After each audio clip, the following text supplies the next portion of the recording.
fucking Ooga, cunts. How you doing? It's my face again. No monkey. I want to take a moment to speak about the right to presumption of innocence.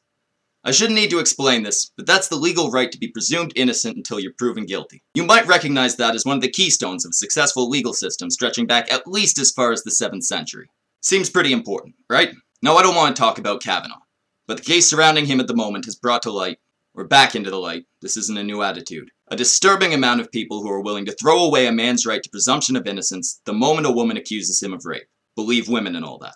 Now, we all know that rape happens. Odds are that each and every one of you knows somebody who's been raped. We also all know that false rape accusations happen. Odds are that very few of you know anybody who's been falsely accused or who's made a false accusation. The fact is, rape is far more common than false rape accusations. It's a simple fact. What it isn't is an excuse to throw away a man's right to presumption of innocence.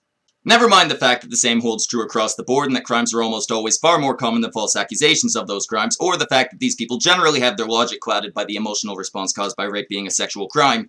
It's just a blatantly bad idea to put punishing the guilty before ensuring that the innocent aren't punished. Let's take a look for a moment at the 4 basic possibilities in a criminal case. Any criminal case, not just rape. A. The guilty man is punished.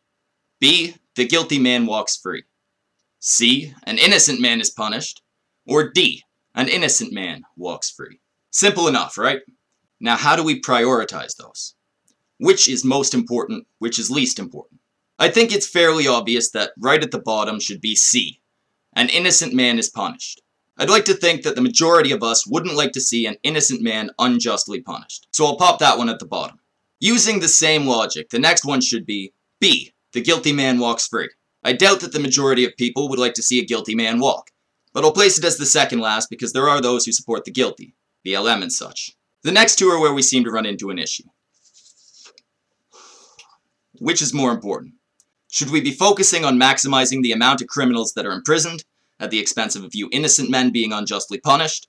Or is it more important to minimize the amount of unjust punishments, at the expense of a few criminals going free? Following the principle of presumption of innocence, again, a keystone of any successful legal system, the answer is simple. It's better to err on the side of freedom. This isn't what we're seeing, however, with hashtags and movements like Believe Women or Believe Survivors.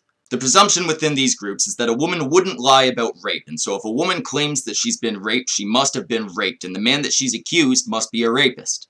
Any possibility of innocence is washed away at the moment rape rolls off a woman's tongue. It's an extremely flawed way of thinking. That said, presumption of innocence goes both ways. It's ridiculous to automatically assume that a man is a rapist simply because he's been accused, but it's equally ridiculous to automatically assume that a woman is a liar simply because she's made an accusation.